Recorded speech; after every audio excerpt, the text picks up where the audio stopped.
Shri Venkateswara gold తాకట్టులో ఉన్న మీ బంగారాన్ని విడిపించి కొనబడును.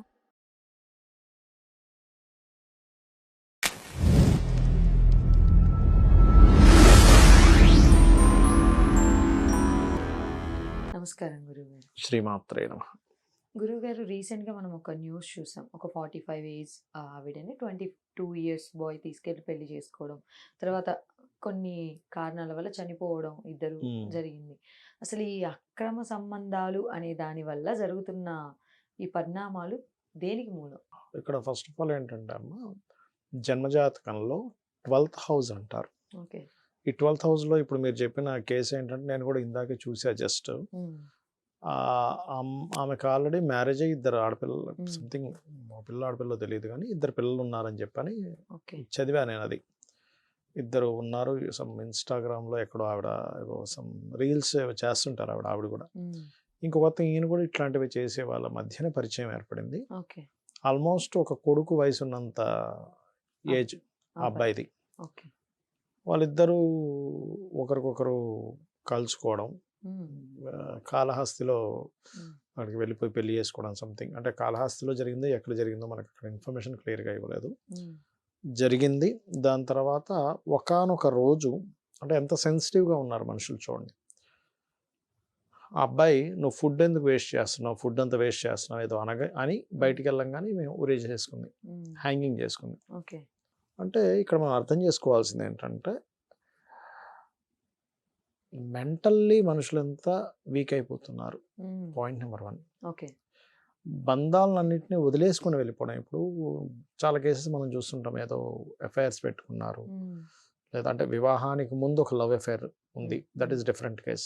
ఇద్దరు ఇష్టపడ్డారు, పెళ్లి చేసుకున్నారు. లేదా వివాహం తర్వాత ఒక ఇల్లీగల్ అఫైర్ పెట్టుకున్నారు, కొన్ని రోజులు నడిచిన తర్వాత ఇద్దరికి భేదాభిప్రాయాలు వదిలేశారు. కానీ ఇక్కడ ఉన్న కేసు ఏంటంటే వెళ్ళిపోయి ఇద్దరికిద్దరు ఫ్యామిలీస్ వద్దనుకొని వెళ్ళిపోయి, అబ్బాయికి ఇంకా వివాహం అవ్వలేదు, వెళ్ళిపోయి పెళ్ళి కూడా చేసుకొని ఒక కాపురం కూడా పెట్టి చిన్న ఇష్యూతో చనిపోవడం. ఇవి సర్వసాధారణంగా ఎవరి పర్సనల్ చార్ట్లో అయినా 12th హౌస్. అందుకే మేము ఎవరికైనా మ్యారేజ్ మ్యాచింగ్ చూసేటప్పుడు first 12th house, 7th house, 5th house. అంటే 7th హౌస్ అంటే వివాహం, జీవిత భాగస్వామికి సంబంధించిన అంశం. అంటే ఎలాంటి వ్యక్తి అంటే ఎలాంటి భర్త, ఎలాంటి భార్య వస్తాడని చెప్తుంది. 12వ స్థానం మ్యారేజ్ లైఫ్ అని చెప్తుంది. అలాగే వాళ్ళకు ఉండేటువంటి రిలేషన్స్ చెప్తుంది. అంటే మంచి రిలేషన్స్ ఉంటాయా, భార్యతో వరకే ఉంటాయా, లేకపోతే ఏదైనా ఒక ఎఫ్ఐఆర్ ఉంటుందా, లేకపోతే కొంతమందికి ఎలా ఉంటుందంటే కొన్ని వందల రిలేషన్స్ పెట్టుకున్న వాళ్ళని నేను చూసాను. హండ్రెడ్స్ ఆఫ్ రిలేషన్స్, 1-2 కూడా కాదు. ఎందుకు అలా జరుగుతుంది అంటే 12వ స్థానం గనక బాగా పాడైంది అనుకోండి, ఎవరికైనా ఎక్కువ రిలేషన్స్ ఏర్పడతాయి వాళ్ళకి. 12వ స్థానం బాగా పాడైంది. ఏదో కొద్దిగా పాడైంది, ఏదో అనుకోకుండా ఎవరో పరిచయం ఏర్పడ్డారు, వాళ్ళతో రిలేషన్లో ఉన్నామంటారు, అది కట్ అయిపోతుంది, అంతవరకే ఉంటుంది. శుభగ్రహాలతో ఏర్పడితే 12వ స్థానము కొంతవరకే ఉంటుంది వాళ్ళకి రిలేషన్స్ అనేవి. అది కూడా కొంత నిజాయితీగా ఉంటారు. మళ్ళీ అందులో కొంతమంది ఎలా ఉంటుందంటే పెళ్లి చేసుకోకుండా రిలేషన్స్లో వచ్చాయి కొన్ని ఇవాళ రేపు.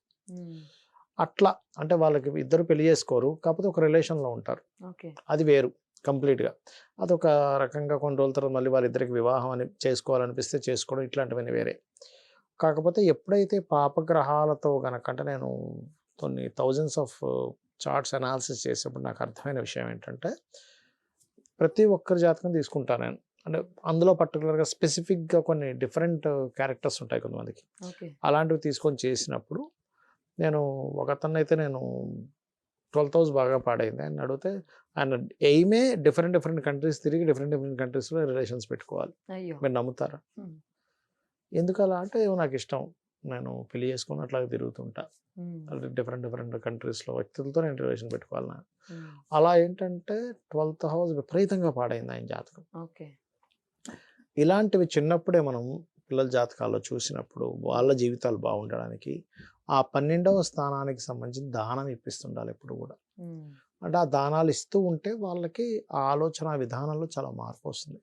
ఇక్కడ ఇందాక మనం అనుకున్న కేసులో అతను ఆవిడ ఇద్దరు వెళ్ళిపోయారు, సరే పెళ్లి చేసుకున్నారు, రిలేషన్ పెట్టుకున్నారు, చచ్చిపోయారు.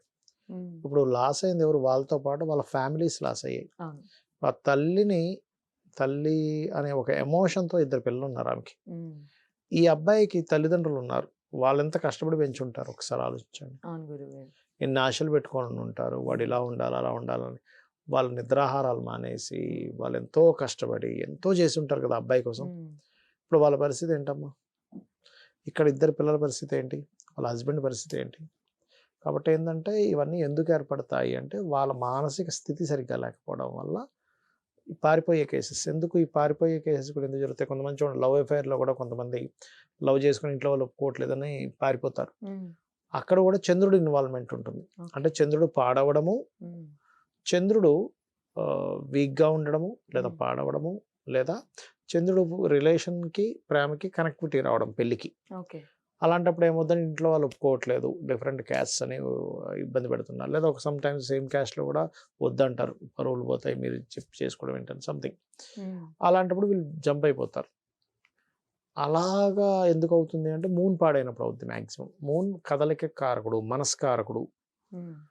చంద్రమా మనసో జాత అంటే మూను ఎప్పుడైతే మనస్కారకుడు అయ్యాడో వాళ్ళ మనసు కకలావికలంగా ఉంటుంది.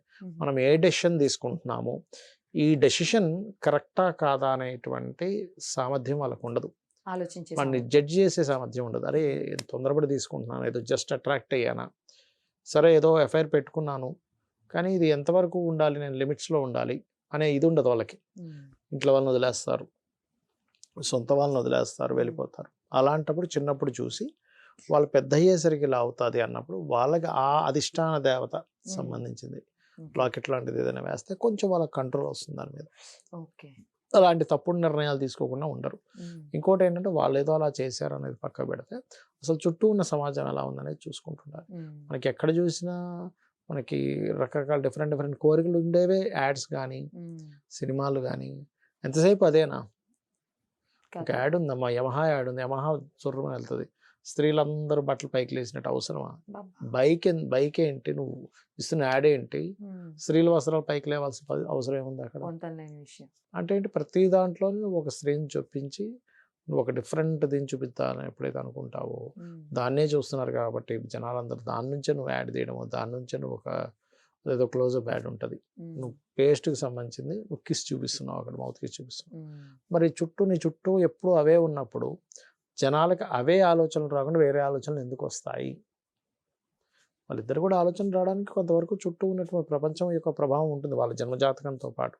కాబట్టి ఇలాంటివి కొంతవరకు అరికట్టాలి, కొంచెం తగ్గించాలి ఇలాంటివి. వేరే దేశాలు వేరు, బయట దేశాల్లో వాళ్ళకి అది నార్మల్ థింగ్, కానీ ఇక్కడికి వచ్చేసరికి మనకంటూ కొన్ని కట్టుబాట్లు కొన్ని ఉన్నాయి. సో ఈ జాగ్రత్తలు తీసుకుంటూ ఎవరికైనా ఎక్కువగా ఇలాంటి థాట్స్ ఉన్నాయి, మనం పిల్లల్లో చూస్తూ ఉంటాం, వాళ్ళకి హనుమాన్ ఉపాసన చేయించాలి వాళ్ళతో. అప్పుడు చాలా మటుకు మార్పులు వస్తాయి. కృతజ్ఞతలు. శ్రీమాత్రే నమః.